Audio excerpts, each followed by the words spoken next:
Assalamualaikum warahmatullahi wabarakatuh. Salam sejahtera bagi kita semua. Om Swastiastu, Namo Buddhaya, salam kebajikan. Salam Pancasila. Saya tidak akan lupa karena kita adalah negara Pancasila. Jangan kita terbawa kepada arus global yang ingin memecah belah kita. Apa yang terjadi sekarang di belahan dunia itu adalah permainan globalisasi. Pahami itu. Jadi jangan kita ikut-ikutan. Ya, ini juga ikut-ikutan sebenarnya. Kita sudah terjebak dalam permainan arus global. Kita dipaksa untuk mengikuti tanpa punya pilihan. Gadget yang ada di tangan ibu-ibu sekarang adalah bukti bahwa kita dipaksa tanpa punya pilihan lain untuk masuk ke dalam komunikasi. Untuk semua kegiatan kita lakukan lewat gadget tadi. Sadari itu. Namun saya mau mengingatkan bahwa gadget-gadget yang Bapak Ibu pegang itu mempunyai agenda tersembunyi. Agenda tersembunyi adalah dia menghancurkan pola pikir kita. Lewat apa? Lewat gelombangnya dia membuat struktur DNA di dalam tubuh kita menjadi berubah. Ya, rusak struktur DNA, dan struktur DNA itu akan mempengaruhi perubahan pada membran sel. Saya bukan dokter, tetapi itu yang saya pahami. Dan membran sel itu akan menghasilkan enzim-enzim negatif, enzim beracun, termasuk hormon-hormon beracun.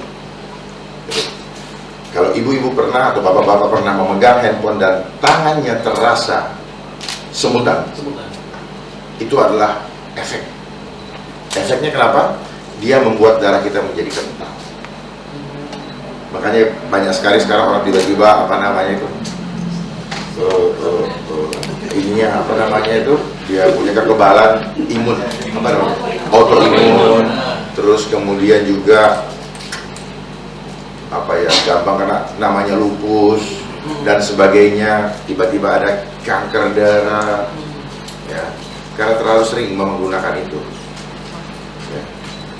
Dan waktu kita untuk menggunakan sepanjang hidup kita sampai kita lupa minta pertolongan Tuhan untuk menjaga kita dari virus-virus itu. Coba lihat berapa jam kita berdoa. 15 menit aja mungkin tidak, tetapi bisa dikalahkan 5 jam kita pakai, atau 7 jam dalam sehari, atau mulai dari bangun sampai kita mau tidur lagi. Ini yang membuat kita. Tetapi kalau kita mengandalkan Tuhan dalam kehidupan kita, Tuhan yang akan mentahirkan, Tuhan yang akan membersihkan semua racun-racun atau gelombang-gelombang negatif tadi.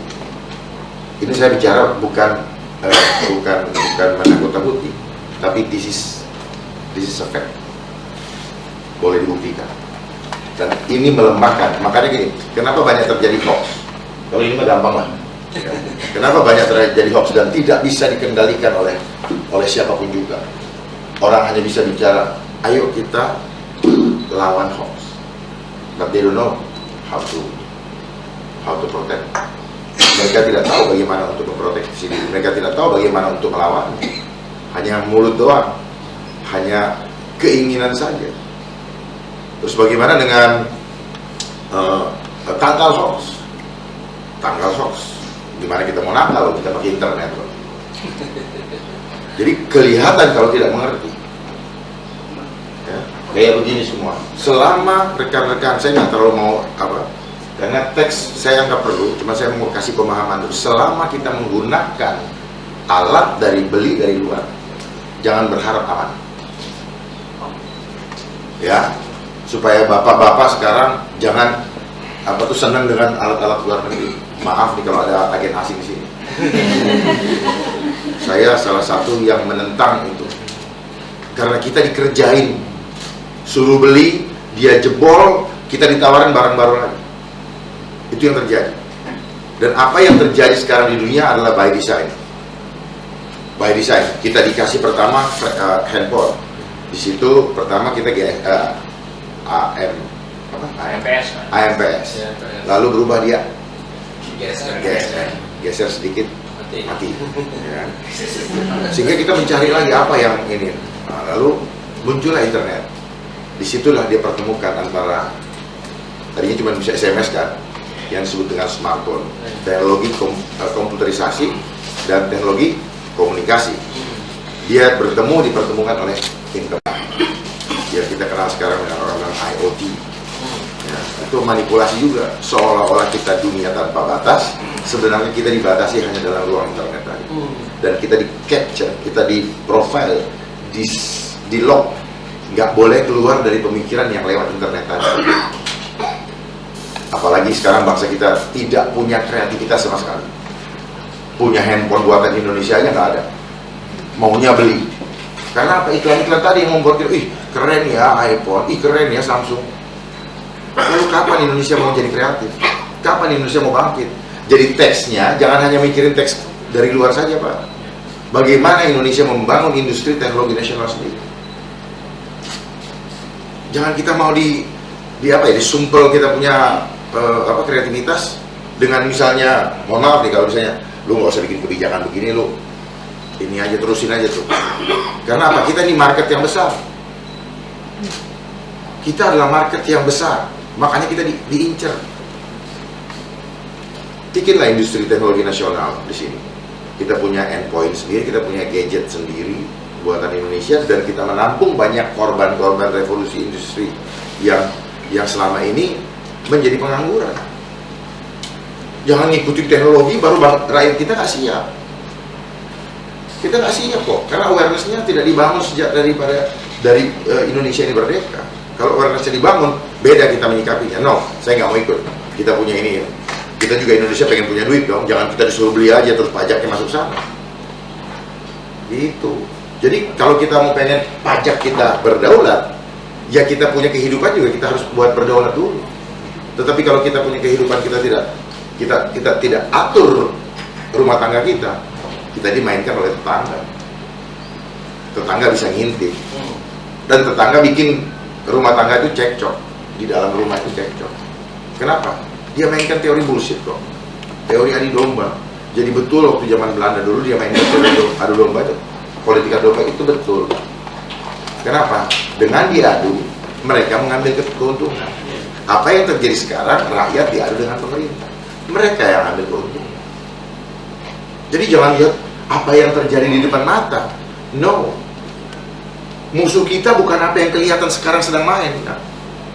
Tetapi ada kekuatan di balik yang itu yang nggak kelihatan, itu yang bermain. Gitu. Di mana-mana dalam kehidupan ini, musuh kita bukan yang kelihatan, tetapi yang tidak kelihatan. Dan dia yang bermain, dia sedang ketawa, dia tuh. Bodohnya orang Indonesia, mau gua atur. Tetapi itu memang agenda mereka. Karena sistem perekonomian dunia, dia yang kuasai. Jadi apa yang Bapak sekarang bicarakan, kalau sistem ekonomi kita masih ngikutin pola dunia, ya sorry to say, kita hanya akan jadi budak. Kita sudah merdeka tahun 1945, itu kan declare-nya. Pada saat itu kita belum merdeka beneran. Tetapi founding fathers kita mengambil suatu keputusan yang mempunyai iman bahwa saya merdeka walaupun dia belum merdeka. So we have to declare. Iman itu harus dideclare. Nggak bisa bilang saya mau ini tetapi saya nggak declare. Setelah itu melangkah dan Indonesia merdeka. Tetapi saat ini apa yang menjadi cita-cita bangsa untuk mensejahterakan kehidupan bangsa, lihat apakah sama dengan cita-cita awal. Mencerdaskan juga kehidupan bangsa, apakah sama dengan cita-cita awal. Yang terjadi sekarang mensejahterakan, tetapi dengan konsep globalisasi. Padahal konsep awal adalah asasnya adalah ekonomi kekeluargaan. Presiden kita pernah menyampaikan bahwa pemerintah mendukung ekonomi mikro, kecil dan menengah. Artinya apa? Di dunia yang tanpa batas ini, semua pelaku ekonomi, termasuk yang mikro, dia boleh terlibat di situ. Dan jangan dia tenggelam karena kekuasaan yang besar itu, ekonomi yang besar itu. Tetapi faktanya sekarang bagaimana? Gitu. Mari kita bangun bangsa kita juga. Jangan cuma bagaimana kita ngitungin duit supaya dapat masuk buat itu, tetapi bagaimana kita membangun juga bangsa kita. saya mau tanya, sejak kapan sih pengumpulan pajak sejarahnya ini ada di dunia? Dan di mana dimulainya? Harus tahu dulu. Kenapa itu? Nah, justru ketika pajak ini mulai di situ mulai orang greedy melihat uang dan mulai terjadi korupsi. Dulu nggak ada pemerintahan, yang ada raja. Nah, baru dia membentuk pasukan, dia siapkan perangkatnya. Setelah itu mulai dia pungut pajak. Untuk apa? Untuk membiayai kerajaan itu. Di situ munculnya pertama, kenapa ini? Dulunya kita nggak punya pemimpin kita langsung pendahulu kita itu, nabi-nabi itu pemimpinnya langsung teruskan. Tetapi ketika dia mulai greedy, dia mulai membuat kekuatan. Terus kemudian, ini harus pajak. Oke, memang itu ketentuannya, kita harus bayar pajak. Tapi kemudian berkembang, kemudian akhirnya sekarang kita adalah bangsa yang sebenarnya bangsa yang mandiri. Karena dulu dari sejarah Majapahit, Sriwijaya dan sebagainya, kekuasaan Indonesia begitu hebat. Termasuk yang dibilang Sundaland. Indonesia adalah pusat harmoni dunia. Tetapi kemana sekarang Indonesia? Kenapa Indonesia tidak menjadi pusat harmoni dunia? Malah Indonesia ikut ke blok sana dan blok situ. Harusnya Indonesia percaya diri. Indonesia adalah center, the land of harmoni dunia, pusat harmoni dunia. Dibuktikan oleh presiden kita dulu, Bung Karno, pada tahun 1955 dengan menginisiasi gerakan non-blok di mana? Bandung. Artinya apa? Beliau mempunyai kepercayaan diri yang luar biasa. Sekarang kita sebagai penerus-penerusnya, mari kita bangun kepercayaan diri bangsa ini, supaya jangan kita diseret-seret dengan maunya mereka-mereka yang punya uang itu. Tetapi memang uang itu membuat kita menjadi hijau matanya. Kenapa? Karena desire kita sebagai nature manusia biasa yang tidak punya akhlak mulia, suka dengan pemenuhan materi tadi. Gitu. Jadi kita punya hawa nafsu, kenikmatan dunia kita itu di-entertain sama yang namanya uang. Tetapi uang itu juga lah yang akan menghancurkan kita, karena uang adalah sumber dari segala sumber kejahatan. Cinta cinta itu menjadi sumber. Ini harus tahu, gitu. Supaya jangan cuma teknologinya aja, Pak. Saya agak kurang suka kalau kita hanya mengejar secara fisiknya aja. Karena pada akhir dari kehidupan kita hanya hidup sementara di sini dan kita akan kembali kepada pencipta kita. Kita pikir kita akan hidup terus. Tidak, di antara kita ini akan meninggalkan semua. Makanya ketika ada Tuhan panggil, bahasanya apa? Telah berpulang, artinya rumah kita bukan di sini. Rumah kita, sadari itu. Artinya kalau rumah kita di sini, jangan rakus di sini.